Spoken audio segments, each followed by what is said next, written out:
Bonjour à tous, alors une petite vidéo aujourd'hui tournée dans mon atelier, comme vous voyez, dans mon domaine, dans mon antre, l'endroit où je me sens extrêmement bien. Voilà, parce que je fais quelque chose que j'aime, bien évidemment, depuis quelques années déjà maintenant, 15 ans d'ailleurs. Voilà, bon, donc tout ça pour revenir en fait un petit peu à ce qu'on a déjà dit précédemment, mais en le développant davantage, comme toujours, c'est que n'oubliez pas que vous êtes une belle personne. Voilà, alors le meilleur coach dans la vie, c'est vous. D'accord? Alors bien sûr, les éléments extérieurs vont venir rajouter un petit peu de, comment je vais dire, un petit peu de peps, un petit peu de douceur, un peu d'amour, un peu de choses comme ça, et qu'elles sont bonnes à prendre, bien évidemment, ces choses-là, c'est du pur bonheur quand ça se présente. Mais après, n'oubliez pas que l'entretien, entre guillemets, quotidien de votre positivité, c'est vous. C'est vous. Votre coach, c'est vous. Donc c'est à vous de faire le nécessaire pour maintenir au maximum vos vibrations hautes. Alors, c'est quand on dit cette phrase, quelque part, ça semble un peu rébarbatif en se disant, bon, ça y est, il va falloir faire des devoirs tous les jours, qu'est-ce qu'elle va nous sortir, enfin voilà.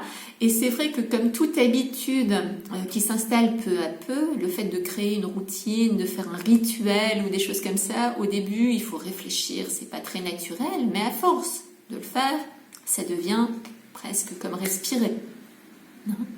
Donc n'hésitez pas, en fin de journée, ne serait-ce que ça, prenez une feuille, prenez un carnet, prenez même l'ordinateur si vous voulez, peu importe, mais essayez de lister tout ce qui s'est passé de positif, mais ça va de toutes petites choses complètement anodines à des choses vraiment qui marquent votre vie quelque part. Mais ça peut être, je ne sais pas, aujourd'hui il y a eu un rayon de soleil, regardez comme là, la luminosité dans l'atelier, c'est quand même super sympa. Voilà, ça peut faire partie de ma petite liste du soir sans aucun problème. Puis peut-être que ce jour-là, en plus, vous avez une très bonne nouvelle, je ne sais pas, vous avez reçu un chèque, enfin voilà, des choses comme ça. N'hésitez pas à les noter en fin de journée. Faites l'effort. Alors je sais, au début, c'est un effort. Et après, vous allez voir que ça devient tellement machinal que vous n'aurez même plus besoin de noter. C'est-à-dire que le soir, en allant vous coucher, vous allez vous dire « Ah oui, c'est vrai, il s'est produit ça, ça et ça. » Et encore ça. Oh, qu'est-ce que c'était bien ma journée en fait. Donc ça, c'est vraiment un conseil, un rituel à instaurer. Celui-là, et qui est couplé, pour moi, en tout cas c'est ce que je fais systématiquement, avec mes petites fiertés. Mes petites fiertés, c'est la phrase toute simple qui dit « Aujourd'hui, je suis fière de moi parce que… » et je complète. Alors il y a des jours où j'ai pas grand-chose à mettre. À part peut-être j'ai fait ma vaisselle, j'ai rangé ma chambre, enfin voilà ce genre de choses. Et il y a d'autres journées où vous avez énormément de choses, voilà, une liste longue comme le bras. Pour un peu la feuille n'y suffirait pas. Voilà, et qui permettent en fait au moment de vous coucher de mettre l'accent sur des choses positives. N'allez jamais vous coucher ou évitez autant que possible d'y aller en ayant des choses négatives. D'être fâché avec quelqu'un, par exemple. S'il le faut, envoyer un petit message juste avant de vous coucher, quelque chose de positif, ça fait du bien à tout le monde, c'est pas bien grave. Ça, la télé, bon, j'en ai suffisamment parlé, les réseaux sociaux, c'est pareil. N'allez pas vous coucher en ayant lu quelque chose de négatif. Il faut savoir que nous avons une mémoire visuelle. Donc là, je vous apprends rien. Vous viendriez chez moi, vous verriez énormément de panneaux avec des phrases positives qui font du bien, du genre « je réalise mes rêves », aller du bonheur, enfin voilà, plein de choses comme ça qui font partie de la décoration, donc quelque part qui sont devenues presque anodines en ce qui me concerne, mais parfois… lorsque je me pose à ma table, par exemple, et que je laisse aller mon regard, eh bien forcément, je les lis. D'accord ? Et ça a un impact, bien évidemment, sur le ressenti. C'est une évidence. On devrait avoir ça presque quelque part partout, plutôt que de la publicité ou plutôt que des choses entre guillemets tristes ou commerciales. On devrait avoir des panneaux gentils, sympas, qui mettent le sourire, voilà. Ne serait-ce que ça, hein, souriez, enfin voilà, un sourire c'est la vie, enfin plein de choses comme ça. D'accord? Donc ça fait vraiment partie. Donc là, par contre, c'est pas tout à fait un rituel ou une habitude, quoique c'est de toujours lire, si quelque part, de lire des choses positives simplement parce que j'en ai disséminé partout chez moi, puisque c'est là où j'ai un pouvoir, entre guillemets, une action possible. Après, à l'atelier, c'est un peu pareil. Lorsque l'on rentre ici, il n'y a rien de négatif à lire. Voilà, ça c'est un point d'honneur. Voilà, tant en termes d'écoute, etc. Lorsque je passe de la musique, c'est pareil, ce sont des choses très très positives. Je ne veux plus de choses négatives, même tristes, même s'il y a des très très jolies chansons qui sont tristes, elles sont magnifiques. Bien évidemment, elles appellent à une émotion et puis il y a un très très joli travail.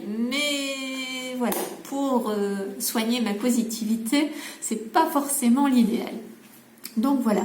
Donc dans les rituels, donc vous avez ces possibilités-là. Et après, n'oubliez pas que votre véhicule, entre guillemets, pour pouvoir vivre, c'est votre corps et que ce dernier doit se sentir bien. Donc pour se sentir bien, faire attention bien évidemment à son alimentation, à ce que nous buvons. Il ne faut pas oublier quand même que nous sommes composés d'eau à 72%, me semble-t-il, quelque chose comme ça. Donc, ce qui explique aussi d'ailleurs l'importance des vibrations. Le meilleur conducteur étant l'eau, c'est bien connu, ça a forcément un impact. Donc attention. Alors quand je dis la qualité de l'eau que l'on boit, bon d'abord de l'eau au maximum, ça ne vous empêche pas d'aromatiser de temps en temps, mais n'oubliez pas que l'indispensable c'est vraiment l'eau, il n'y a pas photo. C'est primordial dans notre vie. Et lorsque l'on me dit oui, mais moi, par exemple, je n'achète pas d'eau en bouteille, etc. Ben oui, bien évidemment, voilà, ça ne pose aucun problème. Par contre, si vous buvez l'eau du robinet, n'oubliez pas de la laisser poser. Ne la buvez jamais à la sortie du robinet immédiatement. D'ailleurs, vous pourrez faire l'expérience. Prenez 2 verres d'eau, tout simplement. Vous en remplissez un que vous laissez poser et un que vous buvez. Enfin, vous buvez une petite gorgée là tout de suite pour voir la différence de goût. Et vous buvez l'autre après l'avoir laissé poser 4 à 6 heures. Vous allez voir, ça n'a rien à voir. Rien, de rien, de rien. C'est simplement d'un point de vue énergétique. Donc, c'est la molécule qui est en action là, d'accord, c'est pas la composition de l'eau en elle-même, mais ça a été prouvé, donc voilà, c'est très important, d'accord. Donc votre corps est votre premier indicateur. Dans la vie, c'est pareil. Lorsque vous ne savez pas où aller, écoutez votre corps, demandez à votre corps de vous indiquer le chemin.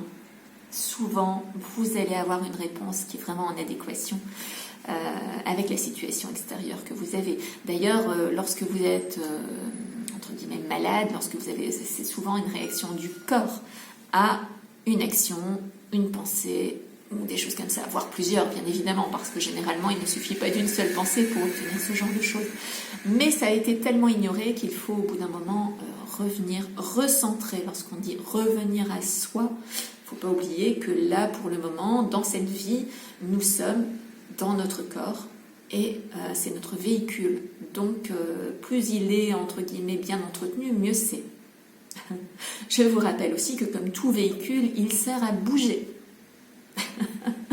C'est évident, et pourtant, donc le sport pour le sport, non pas forcément, mais le sport pour entretenir votre corps, pour que sa mécanique fonctionne bien et que ça ne se rouille pas trop vite, oui, essayez de laisser votre voiture pendant 6 mois à l'arrêt sans y toucher du tout et puis reprenez-la après, vous allez voir, ça va faire tout bizarre.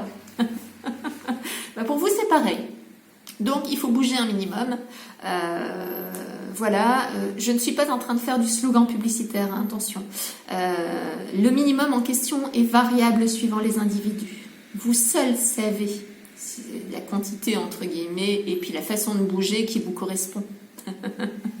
Il y en a plein. Il y en a plein. Il n'y a pas uniquement le sport en soi. Rien que le fait de monter des escaliers, enfin voilà, ça peut être un sport si vous faites ça régulièrement. Moi, ici à l'atelier, je suis toujours debout. D'ailleurs, mes élèves pourraient vous le dire, je suis en permanence en mouvement. Voilà, il est clair que oui, bien sûr, je vais courir une fois de temps en temps le dimanche matin, mais je ne fais pas ça tout le temps non plus. Ou alors uniquement par période, parce que mon corps me le demande. Donc écouter son corps, c'est valable donc pour la partie sport et c'est valable aussi bien évidemment pour l'alimentation ou pour d'autres choses. Voilà, écoutez-vous. Je l'ai déjà dit, je vais le répéter. Donc essayez de vous créer un rituel de positivité avec des petites choses, donc des petites listes à faire le soir, ça peut être très sympa. Lorsque vous vous levez le matin, c'est pareil, première pensée à avoir, c'est chouette, c'est une nouvelle journée, chouette. Chouette. Ça change tout, hein, je vous promets, ça change tout. Essayez vraiment. Mais quand vous essayez, c'est comme pour le sport. Si vous essayez une fois dans la semaine et qu'après vous ne faites plus rien, ça sera beaucoup plus long d'obtenir des résultats probants qu'en le faisant régulièrement. Ça, c'est voilà, évident. Donc, c'est à vous de jouer. Voilà.